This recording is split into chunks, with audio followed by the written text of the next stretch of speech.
Spelling હોય ગમે ત્યાં એમાં ક્યાં એ સાયલન્ટ આવે એના માટેનો પહેલો નિયમ શું કહે છે? જ્યારે કોઈ શબ્દનો અંત, જોજો ખાસ યાદ રાખજો, જ્યારે કોઈ પણ શબ્દનો અંત ICALLY થી થતો હોય ત્યારે એ સાયલન્ટ હોય છે.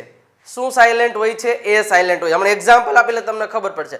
અથવા તો બીજો નિયમ એ સાયલન્ટ હોય તો કે સ્પેલિંગમાં એ આપ્યા હોય સાથે અને એમાં ઈ અને એ સાથે આપ્યા હોય ત્યારે એ હંમેશા કેવો હોય છે?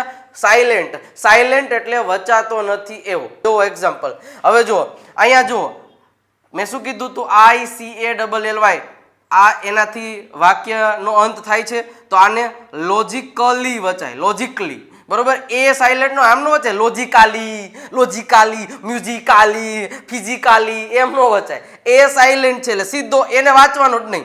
લોજિકલી, મ્યુઝિકલી, ફિઝિકલી, બરોબર છે, ક્રિટિકલી. બીજો નિયમ શું કીધો કે એ અને એ સાથે હોય ત્યારે એ સાયલેન્ટ રહે છે. એટલે રેડ અક્ષર જેટલા શબ્દ અક્ષર દેખાશે ને શબ્દમાં, વર્ડમાં, એટલે એ હંમેશા સાયલેન્ટ રહેશે. તો જુઓ અહીંયા BREAD છે તો બ્રેડ એમ નો વચાય, બ્રેડ, એટલે આ એ સાયલેન્ટ થઈ ગયો.